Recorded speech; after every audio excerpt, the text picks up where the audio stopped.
Welcome to the Roost podcast. What is up, y'all? I'm Derrick. I am Dustin. Fatty. And we are the Roost podcast. Thank you for joining us here at the Roost. Today, we have something very special for you, especially for you local people and maybe even abroad. We have Tony Oswald of P.Y.L.O.T, my favorite local singer. Dustin? Yeah, most people have not heard this band that is our listeners, but you will hear it. You will hear them, and just remember, these are a band of guys that were in high school where they made some of these songs, and they are phenomenal. Probably one of my favorite bands in the world, to be honest. So sit back, relax, enjoy, and check out P.Y.L.O.T. Okay. There he is. Yeah, there you are. What's up, Tony? You Not damn much, near look Tony. the exact same as what you did in high school. Yeah. Man, that's a compliment because I don't feel the exact same. I That's I for don't sure. feel it either. I'll tell you that. Fuck for, me neither, for damn yeah. sure. So we've got Fatty.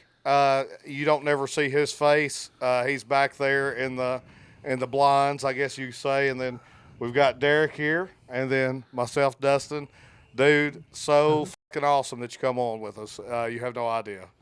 We've been waiting for this. Seriously, it's cool shit to us. So, be able to reminisce and just talk about old times, new times, and what's going on and what's been going on. You know, you cool with all that? Great. I'm cool with that, and I can't tell you what it means to me either because it's wild.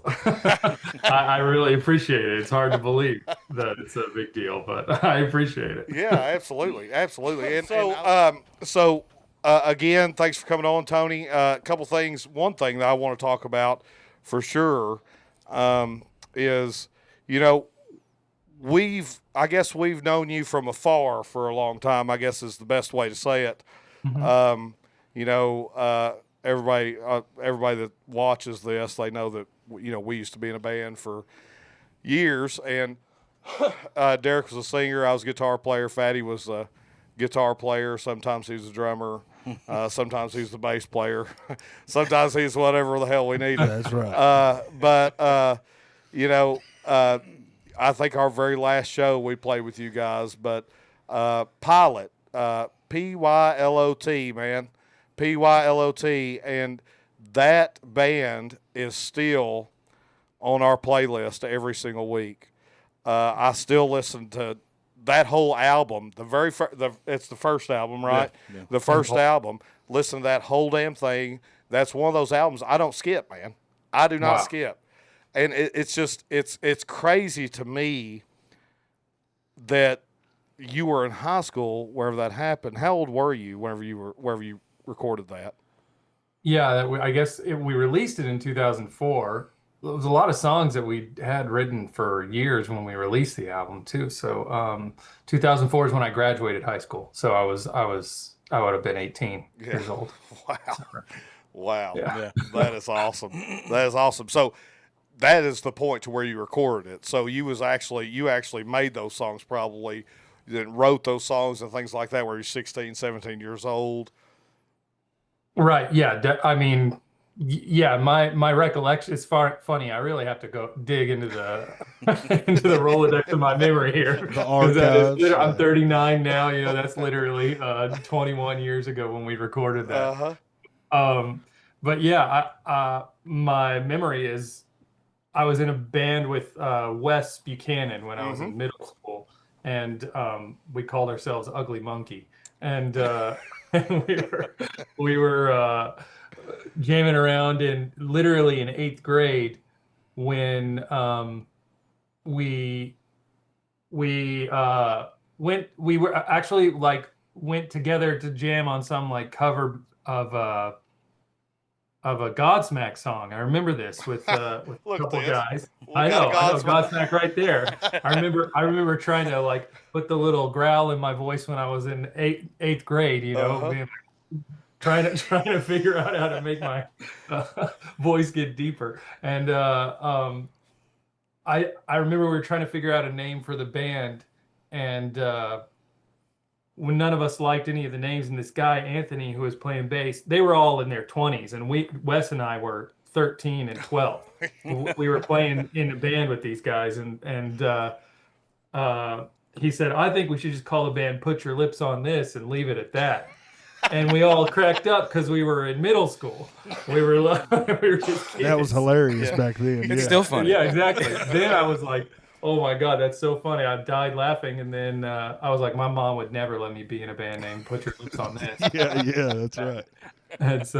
And then the next day it was like, Pilot, P.Y.L.O.T. Put your lips on this. Oh shit! That's great. I never knew that. Yeah. You didn't No, I knew it was Put Your Lips on This. I No. just didn't know where it came from. I didn't know that. I always thought it was just.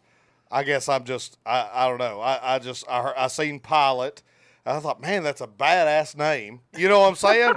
Don't know why the dots are all there, Yeah. but that's a badass name. The dots aren't decorative. It wasn't initial, but I was still scared of telling my mom that it stood for Put Your Lips on This. So we said for a long time that it stood for Pull Your Little Orange Truck. Nice. That is so cool. That is so cool. So, But yeah, so I mean, if the band started literally when I was in 8th grade, I mean, some of those songs, I think Nesh and Abode probably, or Stomachache, one of those was like one of the first ones we wrote, and that would have been a couple of years down the road. No, actually, I'm getting the timeline all wrong.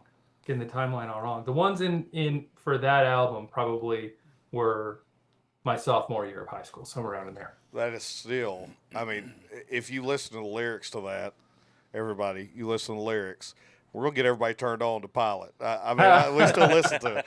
But everybody that I've ever let listen to the band, I've let a lot of people listen to the band, they all fucking love it. Especially nowadays, man. I mean, if you see what rock and roll is doing today, and more of the, I guess, the new metalish, or I don't even know if you'd consider yourselves that, because you all were just so much different to me. It was crazy. But anyways, you see that type of music, man. It's just it's gotten bigger than it's ever been right now. I mean, Deftones, for instance, just got Artist of the Year on Revolver magazine. Oh, whoa. Yes. This year? Yes, Yeah. this year. You go to a Deftones concert now, it's half 15 to 17-year-olds and half 40-year-olds. You know what I'm saying? This is the craziest thing in my life, really. I mean, because I haven't played music in probably 15 years. I used to do a reunion show with my other band, Vile Jive, for a little while, but other than that, I really haven't played music in a very, very long time. But recently, I started getting messages from people like in my DMs saying like, "Are you the singer of Vile Jive, or are you the singer of Pilot?" And I would be like, "What the hell?" Like, because Pilot. We played around Glasgow, as you guys know. And Cody Meek, the guitarist, who I mean, I don't know how deep we'll go into the history of it, but Cody Meek was our guitarist, and he joined the band probably when I was a freshman or something like that. And he would just book all of our shows. He was the one who bought the van early on, and he was the hustler. Yeah. He was the hustler for the band. And I was a kid, and I was really only interested in being a front man. I mean, I love music and I love being a musician, but my thing was like just like attention seeking more than anything, Like I was really into the idea of being a front man. But Cody wanted us to succeed, and he was more business minded about it than any of us were. So he booked all the shows, and so we'd go up as high as Ohio, as far south as Alabama when we got older and we could travel that far. But for the most part, we stayed totally local to South Central Kentucky, Louisville, something like that. So when people started messaging me last year, saying, "Are you the singer of Pilot?" I was like, "What the hell is happening?" Because we didn't have, our reach was not very large, even when we were a band, and people were, I would say, yeah, and then they'd be like, "Oh my God, you guys are my." I'm just not just saying this. They would really say, like, "You guys are my favorite new metal band," or whatever, and I would be like, "How did you find out about us?" And apparently the album is going viral on some like Russian message board for new metal. You were kidding. Wow. I swear this is true. And then I went into some Discord, and they like invited me into this closed group Discord where it's a bunch of new metalheads, kids that are in high school right now. And they're like, "Oh my God, you're the singer of Pilot?" And they were like actually excited that I was in this little thing. And that part of my life has been dormant for a long sure. time. It is like not something that I'm like, that I think about too much. So it's like pretty crazy that we're seeing this resurgence in metal in that era of new metal too. I guess it's like kids our age, or people our age, having kids who are their age now. Yeah. You're exactly That's right. what it is, right? You're exactly right. But see, here's the thing. I've tried getting my kids to like this type of music for God knows when. It was always a no. It was always a hell no. I've got 4 kids, and it's always been a hell no. But then whenever everybody else started listening to Deftones, everybody else started listening to some Primer 55, things like that, then, hey, we're going to wear the baggy jeans. Yes. They're wearing, that's literally my son, my 17-year-old son, who's a senior in high school now, wears baggy jeans, and they look like Jinkos, do they not? Yeah, they look like Exactly. Jinkos, yeah. They're literally Jinkos. I've considered buying a new pair recently. I'm like, I'm trying to act younger than I am. I finally switched back to baggy jeans, and it's like, wow, it's way more comfortable. Oh, It's great. Yeah. Yeah. So let me ask you this then. So, I'll go ahead and start with this. So the very first time I ever heard you guys, ever, was I was at the VFW in Bowling Green. One of the VFW is the National Guard Armory. National Guard, that's what it was. National Guard Armory. And I'm going there with our bass player and Derrick, and I'm like, and Sixth Floor was playing. Sixth Floor was playing. Mm-hmm. Okay, so I think I remember this show. Yeah, they were closing. Okay, and Sixth Floor, hey, love them, but it's really not my type, of music or whatever. I'm like, I'll go, man, whatever. And so we go, and we're sitting on the floor, my back up against the concrete wall, and you all are opening. Okay, so nobody's playing at this moment, and then you all come out, and I'm like, I said, Brandon, who are these people? You got this lead singer who's got skinny jeans on, and he's up here. I said, where the hell have you taken me? And now Sixth Floor, I'm going to have to listen to Sixth Floor, which is fine, but that's what I said. And then you all played Abode. What'd you call it? Nascent Abode. Nascent Abode. Yeah. Nascent Abode. Yes, I always mess up that first word. But you all played that where you first come out, and I hear the first part. I'm like, okay, yeah. There's the guitar. I'm a guitar player. I love that guitar part. That's pretty cool. And then you come out and you start screaming. Oh my God, man! I mean, I loved it.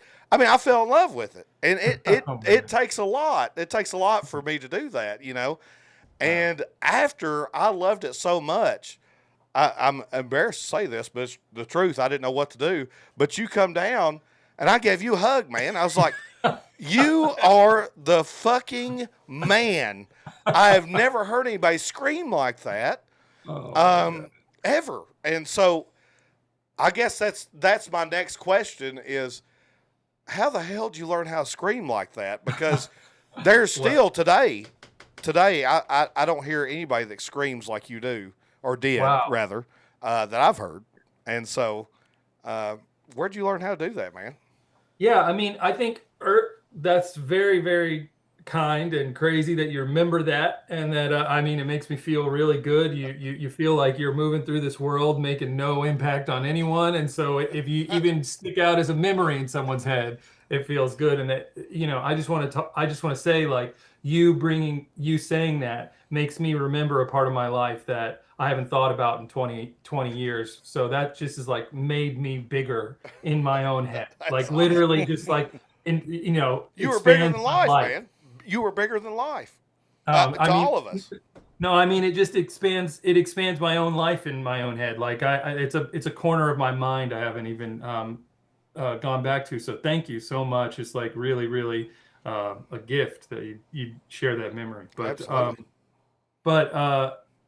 Yeah, I mean, in terms of the learning how to scream, I mean, I think I was always insecure about my scream because I grew up listening to.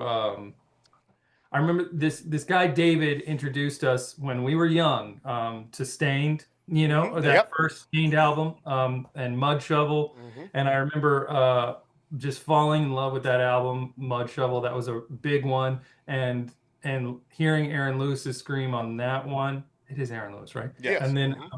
and then and then we loved Slipknot when I was a kid. We loved Slipknot, and and I remember like listening to Slipknot and hearing him uh like whisper through gritted teeth, Uh-huh. and I just loved the aggression. I was just like an angry little kid that didn't have a lot to a lot of ways to express it, but I was also goofy as hell too. So there was that going on as well. But I didn't feel like I could actually scream because I was also a choir kid. Like I really was very into chorus, literally. Like I would in seventh grade I was singing Amazing Grace at church, and I was in like musical theater and stuff. And my chorus teachers were always the one that were the kindest to me when I was in school. So I fashion, that was how I built my identity, was as like a singer Mm-hmm. first. But this music was like too much to turn away from. But I knew that it would maybe like hurt my throat. So I didn't want to like all out yell, because I didn't want to ruin my vocals. So I like did this thing where it was never it's not a scream if it's not in a microphone. You know what I'm saying? Like that's the thing. Like if I were to do this in front of you, it's just like, ah! It's like just in the back of the throat or whatever, but I was using the distortion of the microphone to try to like push it out Uh-huh. a little more. And yeah, and it still fucked up my voice in the end. Did it really?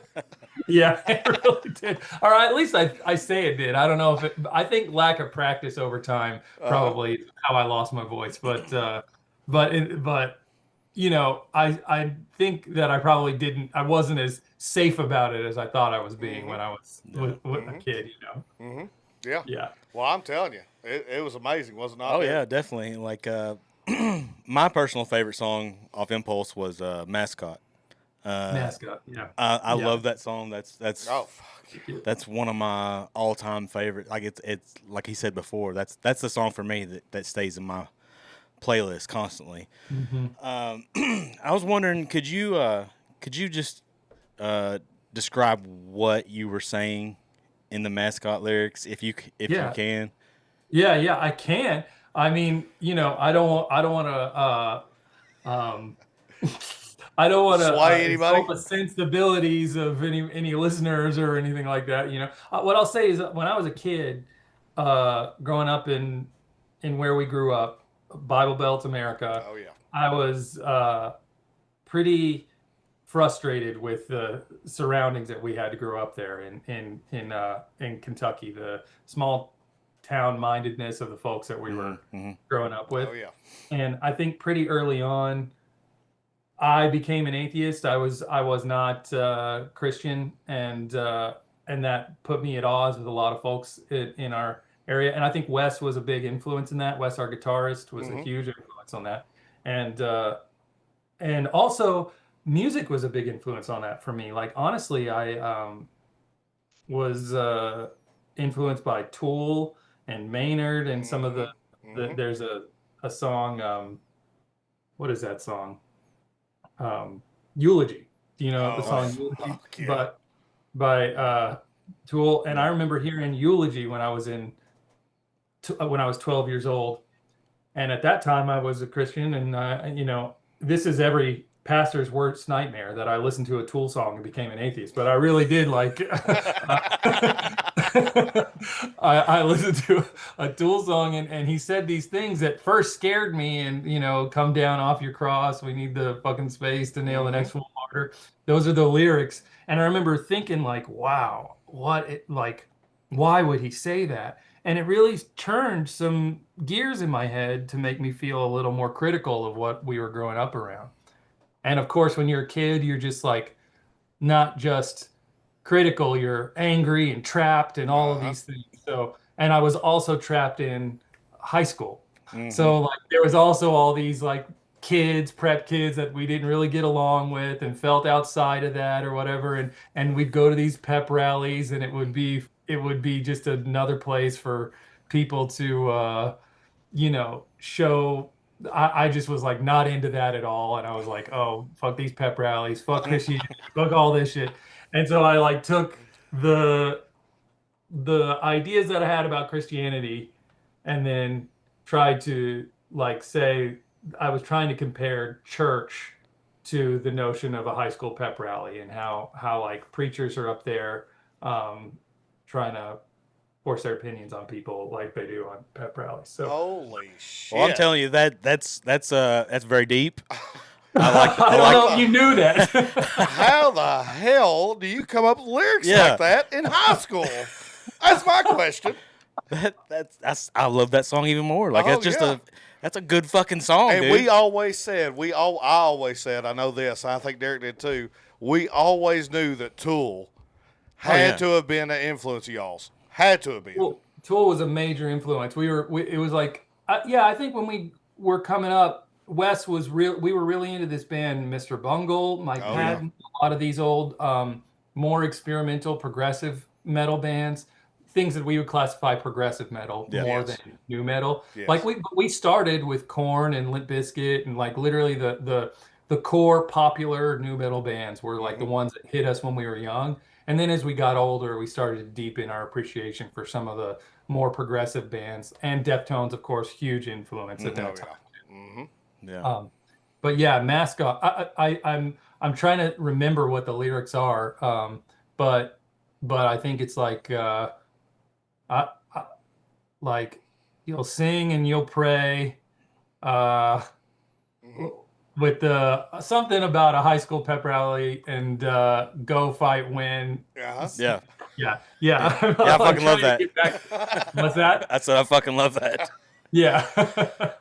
Yeah. And then like I said, who did you have yelling in the background like a pep rally? yeah. I mean, when we recorded it, I think we just had a bunch of people come over and do That's the fucking go, cool. and then it created live. It just created an actual, hilariously, a pep rally sort of environment at the. We were like the anti-pep rally when we were in high school, you know, that's why I loved it. It was this answer to high school preps or whatever. We became these little metal preps that I love the audience participation on that one. And I mean, I want everybody to know here that wherever we talk about Southern Kentucky, you know, where we're at Scottsville, so we're right there on the Tennessee line, and then right here is Barron County. Okay, so Barron County, Glasgow, which is where Tony's from, it's the exact same thing essentially, and it is literally we're in the country, and so for Tony and P.Y.L.O.T to have the influence that they had on the local scene was a really big deal. Yeah. Was a really big deal back then. I want to ask something, like, and you don't have to say it if you don't want to, but and you can, and we could just cut it out. Can cut it out. Whatever. Something that has always bothered me, and I know me and Dustin have had this talk before. Yeah. Why did it end? Yeah.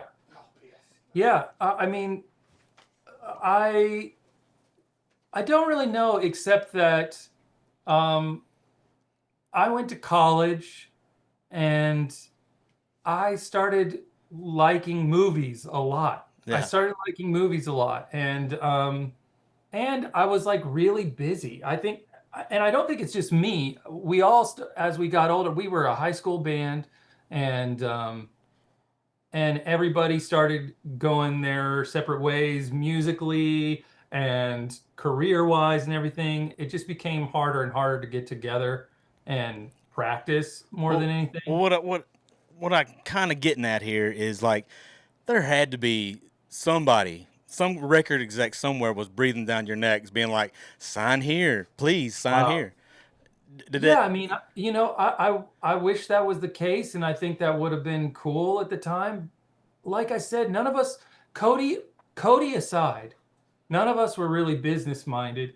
And I would say that if I had to, I'd love to talk about the other members of the band because, like, uh, we were Wes and I were best friends. Wes and Wes wrote a lot of the riffs. Wes was like the main songwriter, I'd say. Wes Yeah. Buchanan, he's a guitarist. He was one of the main songwriters, but a lot of the and Cody was a main songwriter too, and a lot of those and Shep, our bassist, was would come together. They'd riff and they'd jam and they'd come together with these they bring a riff to practice or whatever, and then play it around, and we'd morph these songs. We didn't have any sort of barriers on our sound outside of like just what sounds cool. And in fact, we would challenge each other in practice to just be like, oh, like you think the song's over, the song's not over. We're gonna keep going, like we would just push it so that it would just morph and they were really collaborative practices in a way that I've never really gotten back to in terms of my own creativity, where there was so much fun in those sessions where we would just be there all day long, hours and hours. We were lucky to have a friend who bought a house as soon as he got out of high school. His name's Mikey. And we had this thing called Mikey's house where all of us would just go there on a Friday and we would just stay the whole weekend. And Sunday was the practice day. We would just stay there all day and write songs the whole time. And yeah, I mean, we just would write, and the songs were the only thing that I think we cared about really.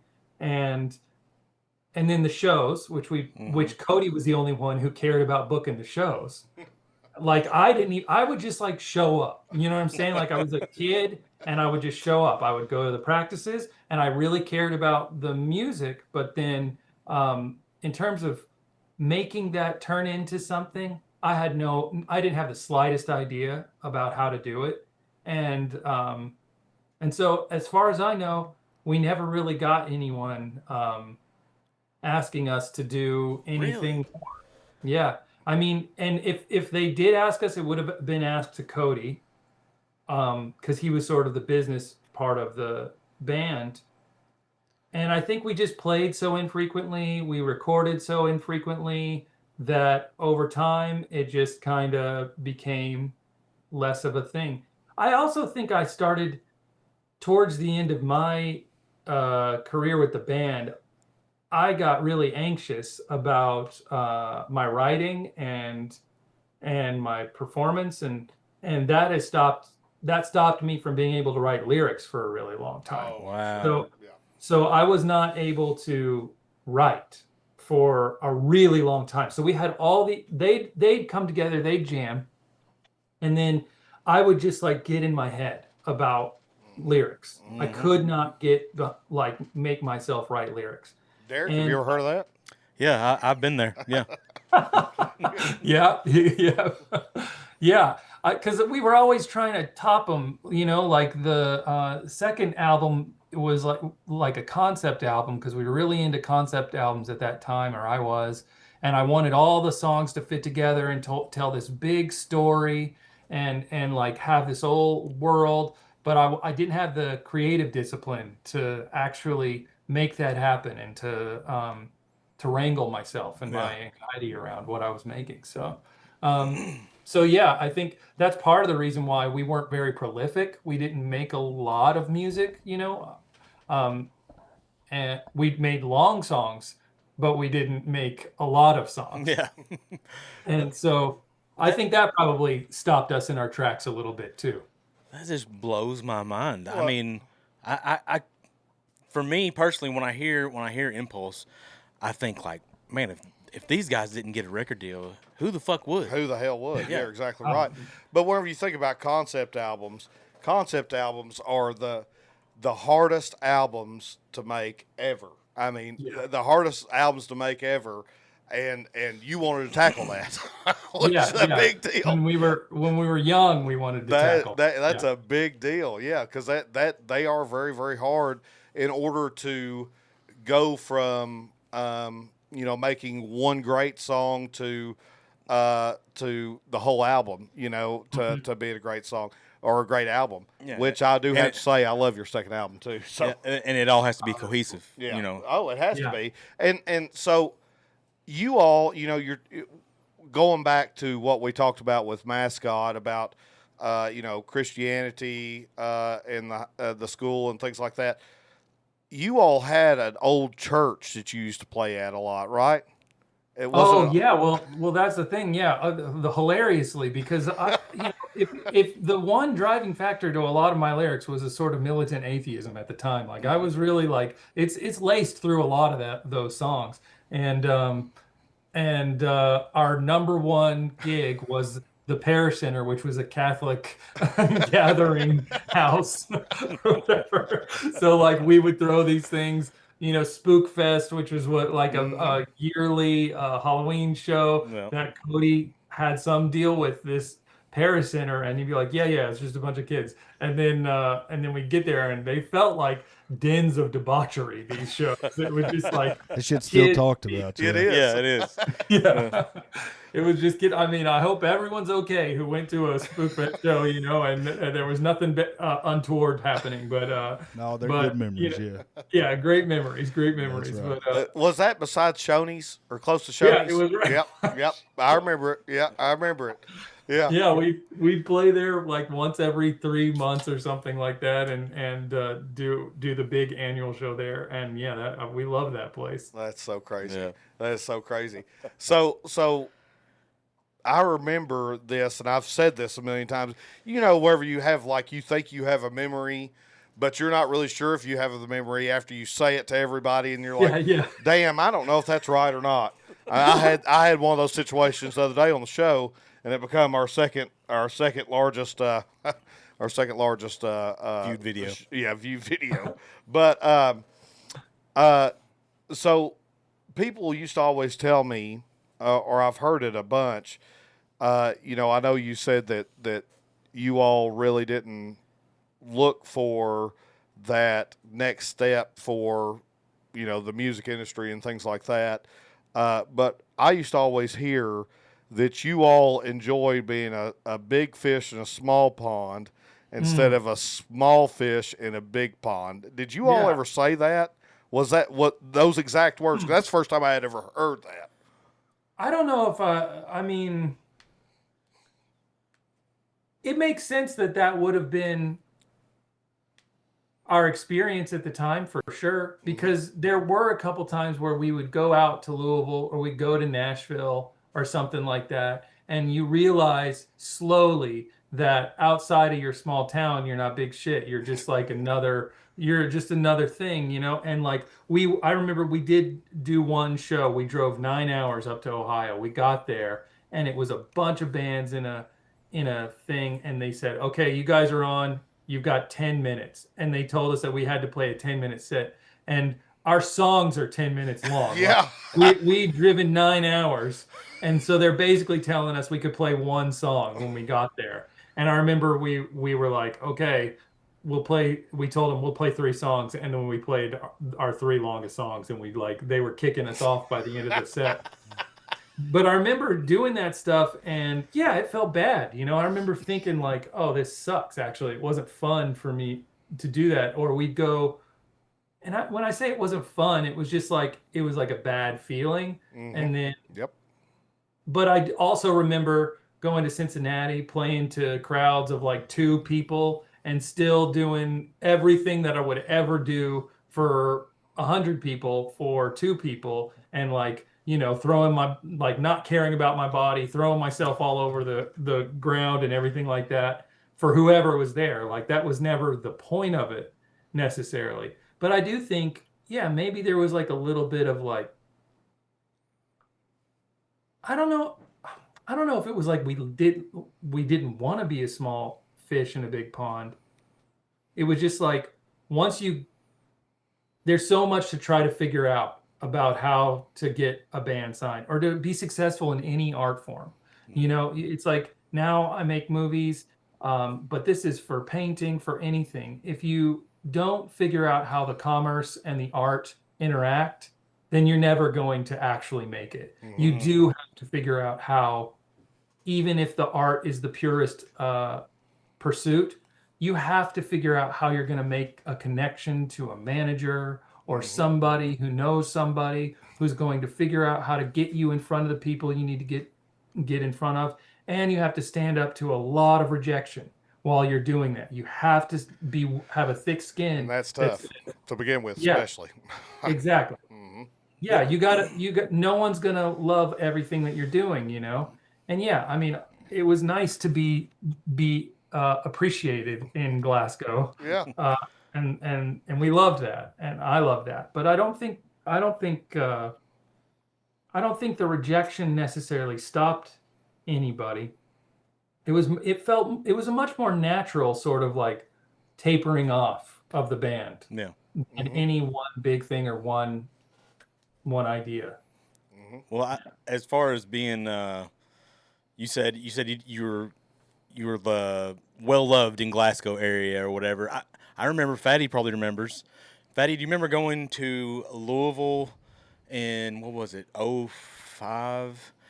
I remember I counted. I can't remember how many I got up to, but I remember I would count how many P.Y.L.O.T stickers I saw on the back of cars. Yeah. And I was like, this isn't fucking Louisville. Bruh, I'm just telling you that the interlude to Down was my damn ringtone on my phone for like. Oh yeah, it was mine years. too. 15 years. Yeah, it was mine I'm not too. even joking. My God. Yeah. I mean, these guys had breakdowns before breakdowns were big. Right. You know what I'm saying? We were there, yeah. Yeah. I mean, it was like a mix between Pantera and Lamb of God today. I mean, in all reality. Yeah. And so you're talking about somebody who has a direct influence from Tool and Maynard James Keenan and things like that. Maynard James Keenan, who is one of the most amazing vocalists in metal's history ever, did not scream like Tony did. No, but I did take a lot of influence from those vocalists. I mean, and our breakdowns, I'd say at that time, maybe Seven Dust was a major influence as well.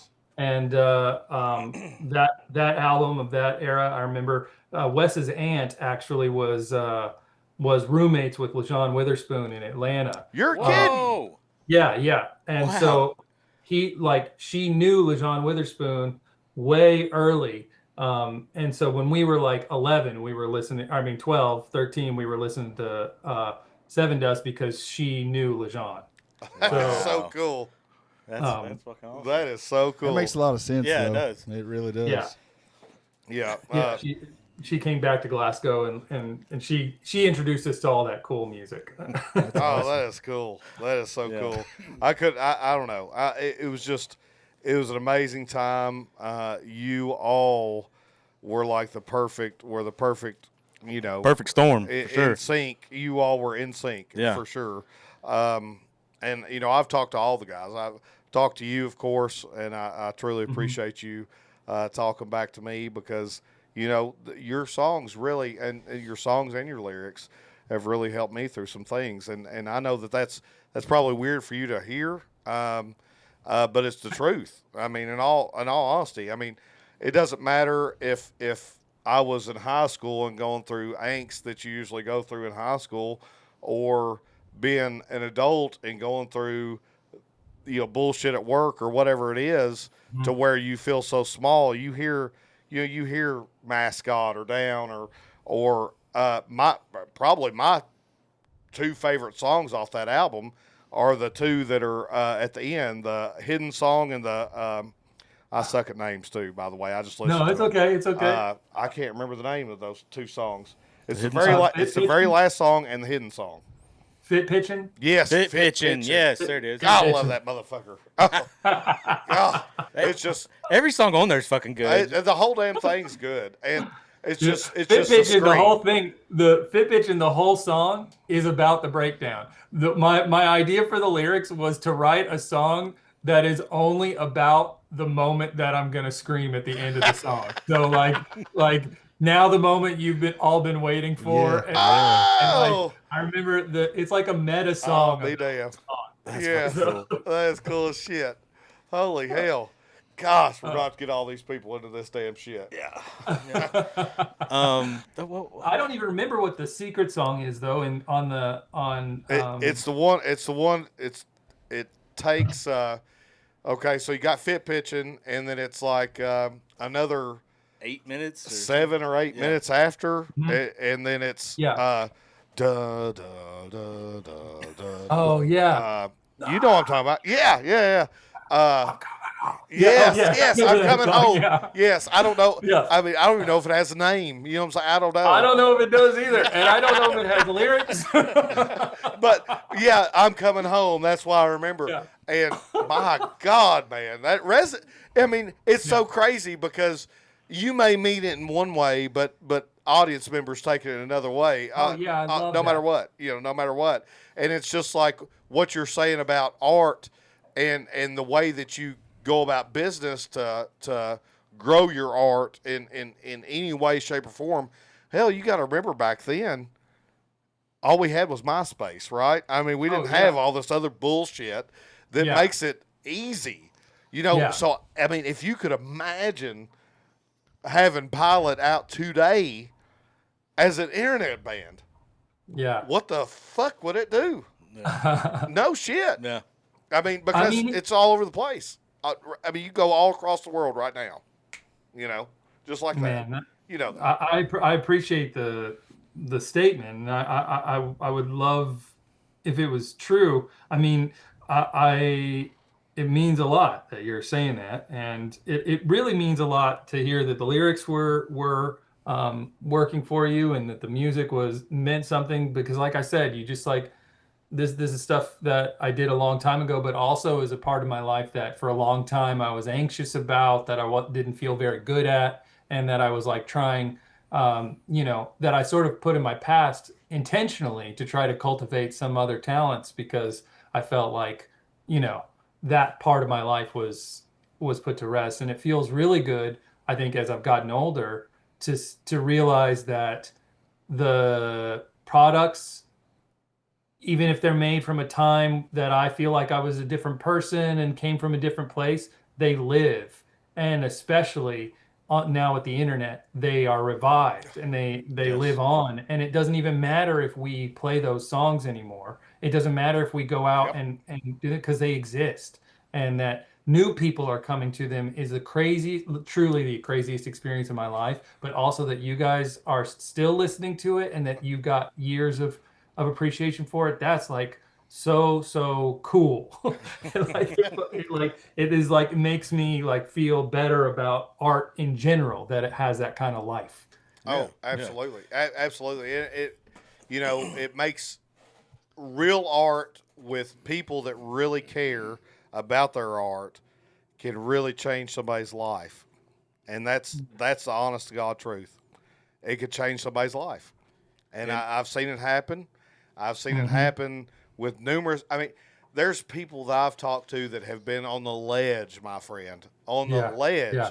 That a Lamb of God song that means nothing about anything pulls them out. You know, definitely. And it's just a feeling that you get. It music is a beautiful thing. It's absolutely a beautiful thing that has really. I mean, any type of art is a beautiful thing that's really pulled a lot of people out of some serious things that you would never think that could, and it's just. And it was that for me when I was a kid too, that's what drew me to it when I was a kid, was like feeling stuck and then listening to a Nine Inch Nails album or something in my room with all the lights off, going as emo as I can, and really, really digging in and realizing that like that's still some of my favorite music listening experiences are when I was the saddest, when I was the loneliest, that's when it is actually hitting the hardest, and that's when you can feel the most connected to other humans on this planet. I think it's through these things. And like you said, I don't even think it matters what I meant when I was writing these songs or what other people mean when they're writing those songs, because of where it meets you when you listen to it. It's how it's interpreted. Yeah. Yeah. Mm-hmm. Absolutely. Yes. No. Absolutely. And it, if it's a good song and it like what you said, if it's emotionally driven, it will see the light of day. I mean, just like you said, it's coming back full circle 20 some odd years. Yeah. Yeah. And people are telling you that, oh my God, are you the singer for P.Y.L.O.T? I mean, if it's good, it's gonna see the light of day, and it's gonna be profound to someone. Hopefully, as much as it has been for us. Oh, it's been huge. Yeah. So I just literally sent an album out in the mail to New Jersey to a kid from New Jersey because he was asking for a hard copy CD. wow. I put it in the mail like this week, and I have a DM from a last week where a kid is going through and systematically making covers of the songs on Impulse and putting his vocals onto the tracks. Wow. Shit. Singing songs. Yeah. And I'm like, he sent me something, and I was like, is that me? And he was like, no, it's me. And I was like, dude, you sound better than I do. My 15-year-old son is learning the stuff on guitar right now. I mean, it's crazy. Oh, man, it's crazy. It's insane. It's insane. I mean, to Fatty's point, it was his ringtone. Down was my ringtone too. The business I work for is like a professional thing. You know what I'm saying?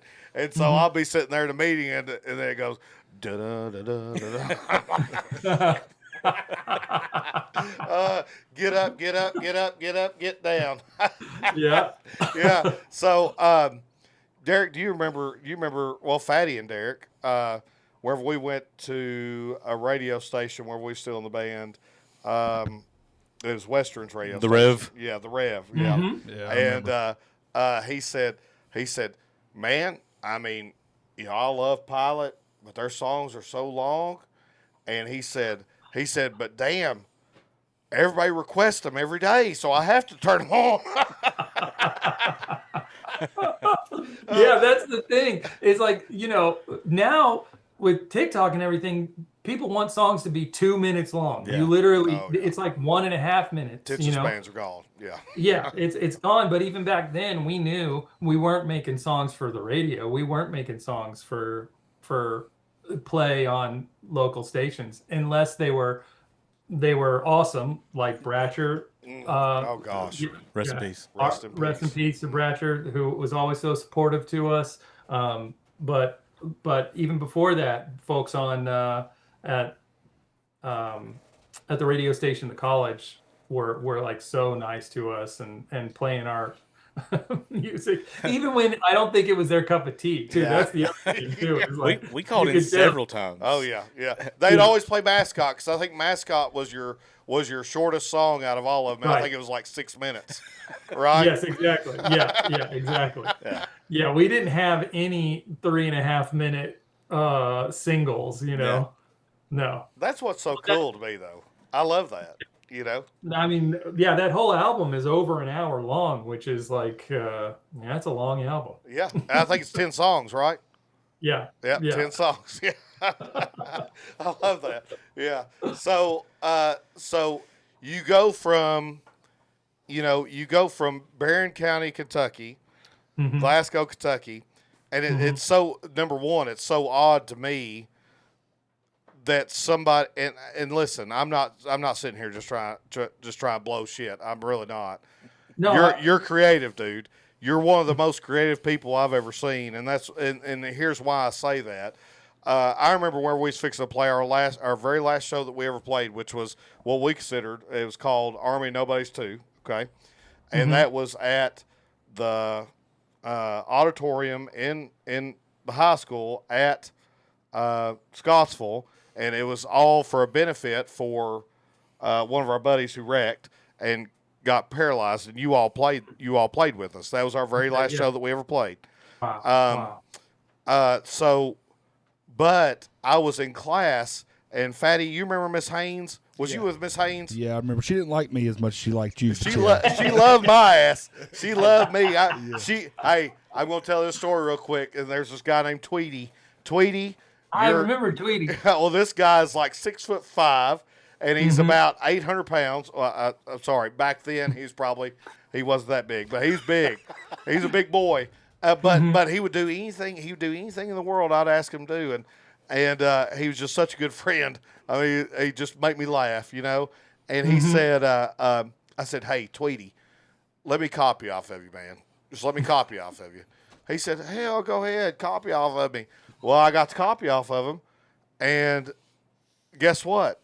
Miss Haynes loved me so much that she brought the test back, and it says on top of my name, 100, great job, Dustin. And then down below it, it says, do not ever let Tweety copy off of you again. And then I look over at Tweety's, and he's got damn 0, goose egg. Do not copy off Dustin again. But anyways, so Miss Haynes used to teach at your school. Do you remember Miss Haynes? I know this name. She had blonde hair. She was younger. But she wore glasses. She was like an English teacher, Fatty. Yeah, maybe. Humanity. I can't remember. Yeah. But anyways, she said she did not like our kind of music. I mean, let's get it straight, okay? None of the teachers did. No, she did not like it. But she said, who'd you say you was playing with? I said, well, Pilot's going to be here. And she said, oh, really? I said, yeah. And she said, I love Tony. And I said, well, okay, why is that? And she said, there was one time to where he got in front of the entire school, and he played, he was teaching, it was some type of presentation, but he got up in front of, in the gym in front of everybody, and he had his guitar, and he done a presentation over a blues thing, and so he was playing blues. He was singing in front of the entire school, and he did not give a damn. And he done it, and he got a standing ovation. Now, tell me, is that true? I still remember that. Man, this is like my claim to fame with all of the teachers at Glasgow High School. Anytime I am in Glasgow and a teacher comes up, they talk to me about this. Really? I swear. So this really happened? This really did happen, yes. Oh, and I wish as an adult I could harness the balls I had as a kid to go into that, because I would never do this now. I would never, ever be able to go up in front of an audience of people, have no fucking plan. I had no plan when I went up there, except that I knew vaguely that blues music was like, was descended from slaves. That's really what I like. That was like the concept that I was trying to get at or whatever. And I was like talking about how, like, even though all of the Southern rock and that we listen to has this like 0-3-5 pattern that we listen to, that can be traced back to blues roots. And then that blues root can go back to cotton picking, like chants basically. And, wow. Draw that line from all the way back to Africa. And so I was like trying to give a history lesson in the middle of that, but I also was like doing these little I had a slide pick on my little blue guitar, and I sang a little bit.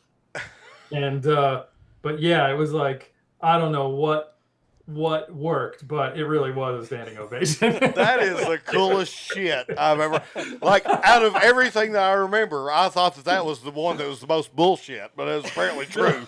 That's crazy. That one actually really was true. Wow. That is so cool. Yeah. I mean, who in the world would have the balls to go up in front of with no plan? With no plan. And to your point, you know, back in the day, you had the preps, you know what I'm saying? So you're going in front of all these people that in a usual circumstance, their first instinct is to say, ha ha, fuck this guy. I'm gonna make Right. fun of them. Yeah, let's you know let's what I'm point saying? and laugh. Yeah, but you turn that around and got a standing fucking ovation, dude. That's huge. That's huge. I mean, it's cool. That gives me I cold chills, man. Yeah. It was nice. I mean, there were things that I tried, I think, because I did want to be liked. It's either it's my Achilles heel or I a got the same strength. thing. You Yeah. know, Mhm. you know what I'm saying? Like I really do want to be liked. And so even though I was like rebellious and I was an atheist or whatever, I always wanted to subvert that. So I was like a pretty goody two shoes. I did not drink. I didn't do drugs. I wasn't like, I didn't have anything like that going on. And I got pretty good grades. And in college, I got really good grades. So I was still a bit of a teacher's pet, but I also was like, I was annoying. I had ADHD and talked all the time or whatever. But so yeah, I think the teachers, some of them liked me when I was a kid, but I was trying really hard to make them like me. Yes. And everybody. Underneath, yep. I done the same. Yeah. I done the same shit, man. Me and you was one of the same on that. That's Yes. for damn sure. Yes. Yeah. You don't want to look like you're that guy, but you're that guy. Right. You know what I'm saying? You want to at least look For cool sure. while you're doing it. Yes, You know? exactly. Yeah. Exactly. I was never that guy. I was just You were like, never- I'm here. Yeah. Yeah, That's the better way to be, man. It Yeah. really is. It Yeah. really is. And pretty much, Wes, everybody else, I think they had like more, they knew themselves a little better when they were in high school. Like I felt a little tossed between a couple worlds, and I think that's maybe one of the reasons why I stopped playing. You really got to know yourself to pursue this thing for the rest of your life. Sure. And it has to be deep within you. And I mean, I think creativity is deep inside of me. Yeah. But like making music the expression isn't necessarily the thing that ended up driving me throughout my life.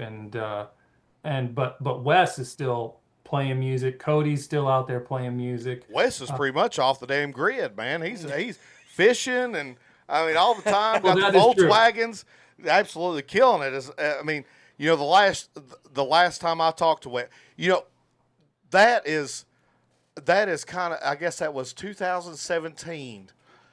He was he was hanging out with somebody behind the apartments of Shell there in Bowling Green. Off of exit, used to be 7. Hell, I don't know what exit is now. Russellville Road, I think. But anyways, I seen him, and I'm looking. I said, that looks like Wes. And then he just kept on walking. I said, Wes, just see if he'd say anything. Wes. And he turned around. I said, you for Pilot? He said, yeah, man. And then we started talking, and hell, we sat there and we talked for 30 minutes just about Pilot, Wow. and then he got the shirts, the shirts made. Yeah, there was I that. got me and you a shirt. What was that, a Facebook group or something? Yeah, or? it was a Facebook group, I think, but we got the hoodies. Yeah. We've gained a little bit of weight since. Yeah, the I can't wear the Pilot hoodie anymore. No, but we will hang it. We will hang it somewhere. But yes, we have. I cannot wear it anymore. And that was just 2017. I've gained a lot since 2017. I know I have too. Man, I gained a lot since 2020. I've lost a lot. I've gained a lot. That's right. That's right. That's right. But Wes is a good dude, man. I mean, he is.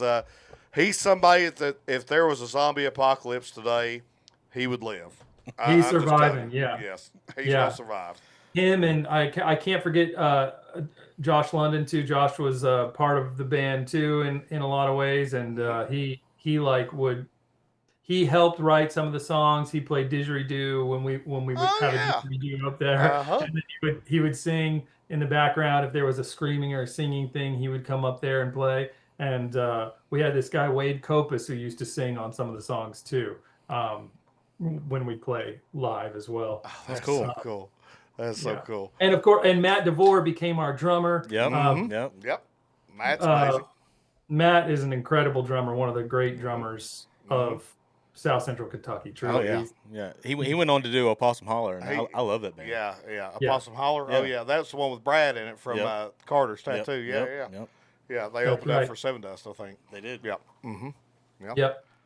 Brad was the bassist. After Shep left Vile Jive, Brad took over as the bassist for Vile Jive as well. Oh, I did not know that. Yeah, he gave me my very first tattoo ever.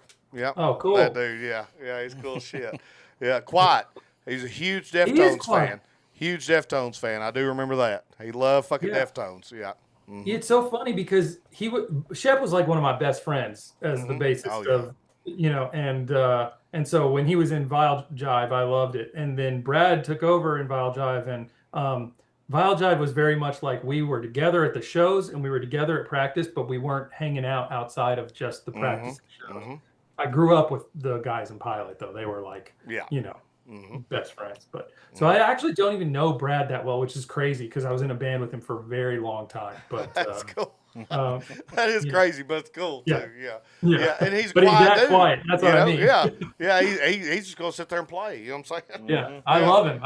He's talented. He had that long goatee, that black goatee back then. Yeah, I hadn't seen him forever, but yeah, that was whenever I was 18, where he gave me my first tattoo. But so after P.Y.L.O.T, after Vile Jive, what'd you go on to do, man? I think that's probably the what put the true nail in the coffin. We hadn't been playing a lot of shows toward the end of college, but in college I was walking in the hall and it said, "Do you want to go to New York for free for a summer on some poster?"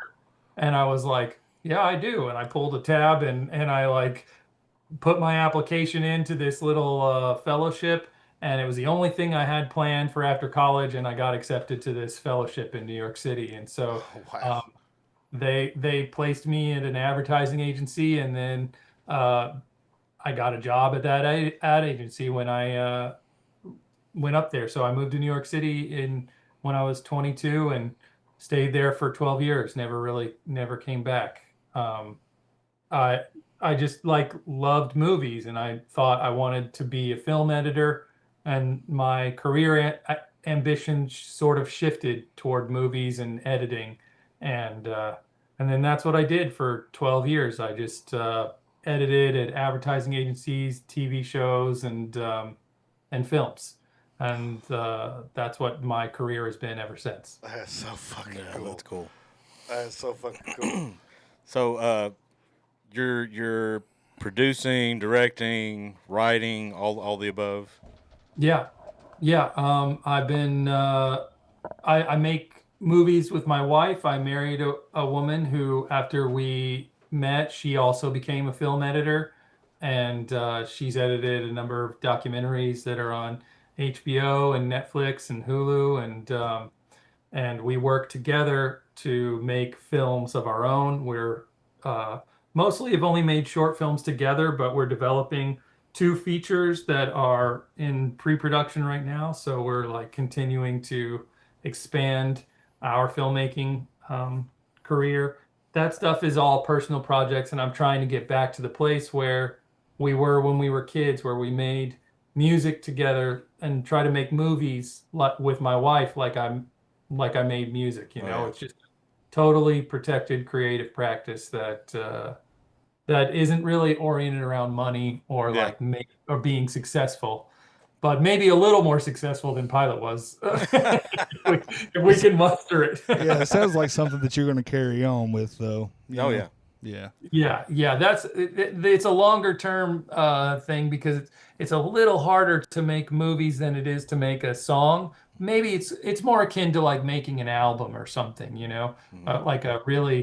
it takes a long period of dedication to make a movie. So, and a lot more money, and that's the big thing. So it's that combination of art and commerce that I'm constantly battling still. I didn't get away from it at all by going into movies. The just to touch on what you were saying a second ago, with the whole creative process, when you put Dustin and Fatty in a room together, they were the guitar players, they would riff off each other, and once they started getting that riff going or whatever, I would jump in, and then it immediately an idea would click. I miss that so much. The whole the creative atmosphere that we used to have, and I mean we've kind of got it now. I mean with the podcast, but it's on a different level. It's on a different level when it's 5 dudes in a room trying to come up with, art. So, that should be that should be something that's studied. No, I mean it's so great. I watched. I know it's a totally different thing, but you watch Get Out, that 8-hour Beatles documentary or whatever, and there's like this moment where you can see one of these like riffs that we all know start to come out of the ether, like one of them's just jamming on it, and they just start to build it in to like one of the most famous songs of all time, and you see it birthed in the middle of this documentary. And I just think like there's a moment like that for every song that's ever existed, where it's just you sitting down and you don't have it in your head, but it just has to be fostered in a group. And people have to protect that space in order for that to be made. And when we were kids, we didn't have any of the other shit that we have now. We don't have any of the plans, don't have any of the responsibilities. So that place when I was in high school where it was like we could be bored and we could want to do that and want to hang out and like make stuff together. That shit, like I would love to get back there with movies, with music, anything, And I see people do it still. I know people still do it. It's not my life, but I miss that period of my life, and I want to get back there, Yeah, maybe I think me and Dustin, Fatty, we're all creative people, and we'll have ideas, and the ideas turn into this huge thing, for the podcast, and then we're like, wait a second, we need to scale that back a little bit, or these great ideas, and then it comes to the day, and we're like, oh shit, we never done that. Yeah, we're gonna wing it. Yeah. Yeah, or damn, I forgot my family for a second. There they are. There they are. Yeah. But a big thing that always has been for us, and I'll just be honest with you and with Derrick, already knows me. But I have a very weak bladder, I guess, and so I have to get up and take a piss every now and then. I completely understand. It's no big deal. Okay. I have a very weak stomach, so I have to take a crap every once in a while. One time I was literally in a job interview, and I had to act like my camera like broke so that I could go literally crap in the middle of a job interview. Oh shit.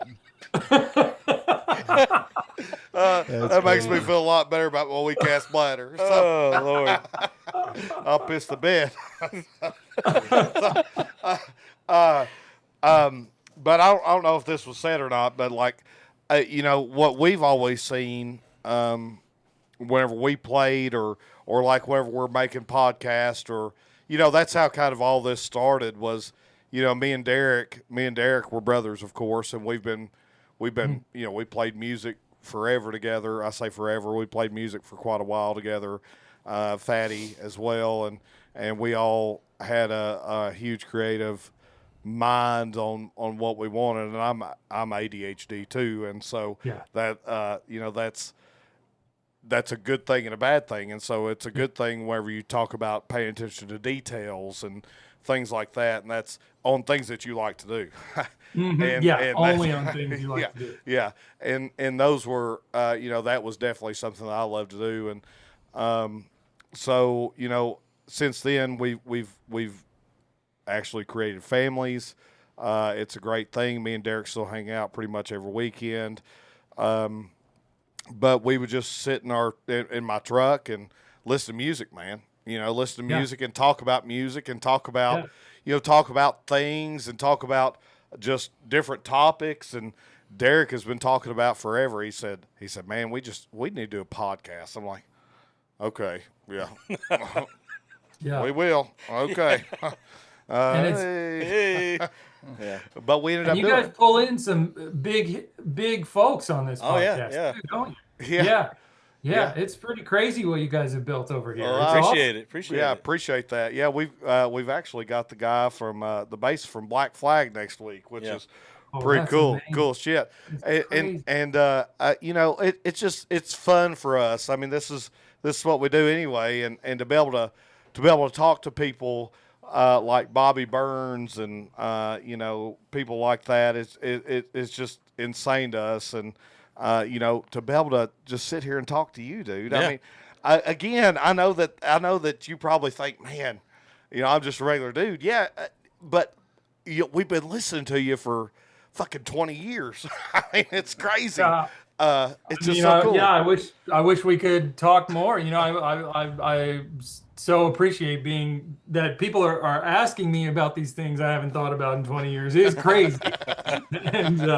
And it feels good. It feels good. And I appreciate you guys. And it also just feels good that you guys have this shared memory of this very specific time in all of our lives, you know. Yeah. Even Miss Haynes, I'm like racking my brain because I know this woman, and I'm like trying to go back and place her because I feel bad that I can't remember her, but I just that you know those names and those people from that time is awesome.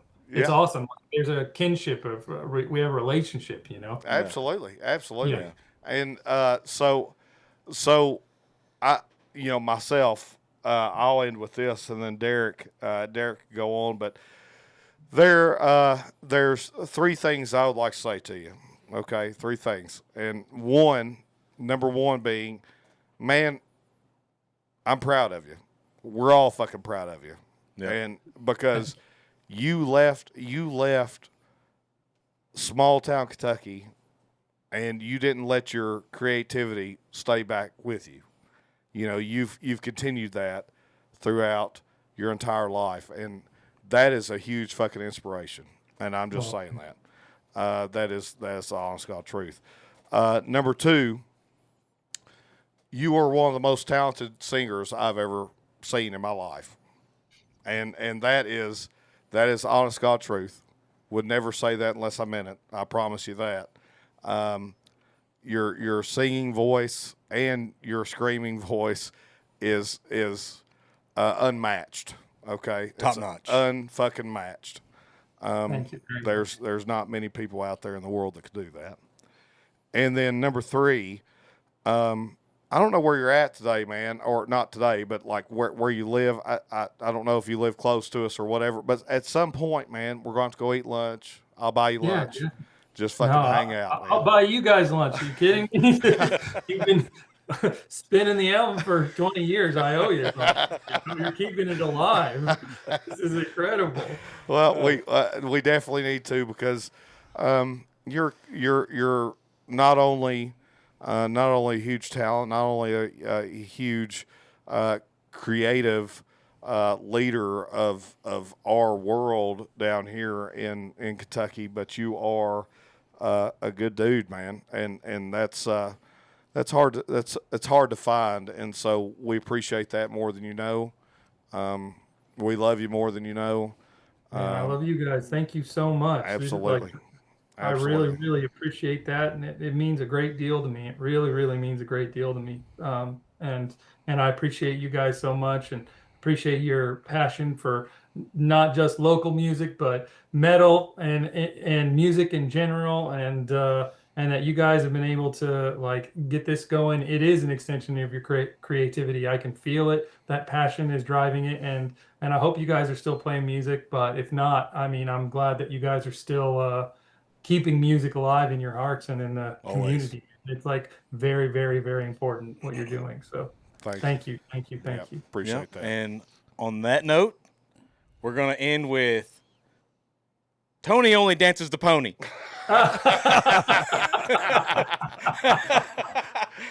You know, here's the thing with me too. Okay, so I was so far out of that shit, like I didn't know. Like Derrick, I'm talking about, man. We got Tony. He's coming on.